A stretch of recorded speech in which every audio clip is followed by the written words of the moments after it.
Hi hello వచ్చేసింది వీకే movies సరికొత్త movie news తో మీ ముందుకు ఇప్పుడిప్పుడా అని ఎదురు చూస్తున్న కుర్రపులి జూనియర్ ఎన్టీఆర్ 27వ సినిమా ఆరంభించేశాడు.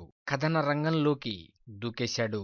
ఇంకేముంది, రికార్డులు బద్దలు కొడటానికి మరొకసారి చరిత్ర క్రియేట్ చేయడానికి వచ్చేస్తున్నాడు కుర్రపులి జూనియర్ ఎన్టీఆర్. తన నూతన సినిమా ఎన్టీఆర్ 27 ఆరంభించేశాడు. ఈ సినిమా దెబ్బతో మరొక్కసారి జనతా గ్యారేజ్ రికార్డ్స్ ని తుడిచేస్తాడు. సరికొత్త టాలీవుడ్ రికార్డ్స్ ని క్రియేట్ చేస్తాడు తారక్ అని డిసైడ్ చేస్తున్నారు మూవీ పండితులు. ఇక ఈ సినిమాలో తన తాత చేయని సాహసం కూడా చేస్తూ త్రిపాత్రాభినయం చేస్తున్నాడు. అంటే ఇన్నాళ్ళు మనం చూశాం మన నట సార్వభౌముడు విశ్వవిఖ్యాత డాక్టర్ నందమూరి తారక రామారావు గారు ఇప్పుడు విలన్ పాత్రలు చేయలేదు. అయితే దుర్యోధనుడి పాత్ర చేశాడు గాని అది విలన్ పాత్ర మాత్రం కాదు. విలన్ పాత్రలు ఎప్పుడు మన నందమూరి తారక రామారావు చేయలేదు. కానీ ఇక్కడ మనవడు జూనియర్ ఎన్టీఆర్ కుర్రపులి ఆ యొక్క ఆచారానికి పులి స్టాప్ పెట్టి తనే విలన్ గా నటించడానికి సిద్ధమైపోతున్నాడు అని ఒక న్యూస్ బయటికి వచ్చింది. అయితే ఇది ఎంత మటుకు నిజమో అనేది ఇంత మటుకు జైల్ అవకుశ మూవీ యూనిట్ అఫీషియల్ గా బయట పెట్టలేదు.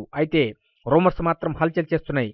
ఈ సినిమా జైల్ అవకుశ అనే వర్కింగ్ టైటిల్ తోనే కంటిన్యూ అవుతుంది అంటున్నారు. అయితే పూర్తి స్థాయిలో title, first look teaser, motion పోస్టర్లు ఎప్పుడు రిలీజ్ చేస్తారు అనేది త్వరలోనే బయటికి వస్తుందని కూడా అంటున్నారు. అయితే ఇక ఆస్థాన విద్వాంసుడైన దేవిశ్రీ ప్రసాద్ దరువేయటానికి రెడీ అయిపోయాడు. ఇంకేముంది, జోష్ వచ్చేసింది ఈ సినిమాకి. ఇప్పటికే హిట్ టాక్ వచ్చేసింది. ఆరంభించాడో లేదో ఇది కుర్రపులి స్టామినా అంటున్నారు తారక్ అభిమానులు. చూద్దాం, ఈ సినిమా బంపర్ హిట్ అవ్వాలని కోరుకుంటున్నాం. ముందస్తుగా మన కుర్రపులి జూనియర్ ఎన్టీఆర్ కి మరియు జైల్ అవకుశ చిత్ర యూనిట్ కి శుభాకాంక్షలు. మీకు అనుక్షణం మూవీ అప్డేట్స్ ఇస్తున్న మా VK movies YouTube channel subscribe చేయండి. మమ్మల్ని ఎంకరేజ్ చేయండి. Thank you for subscribing VK movies YouTube channel.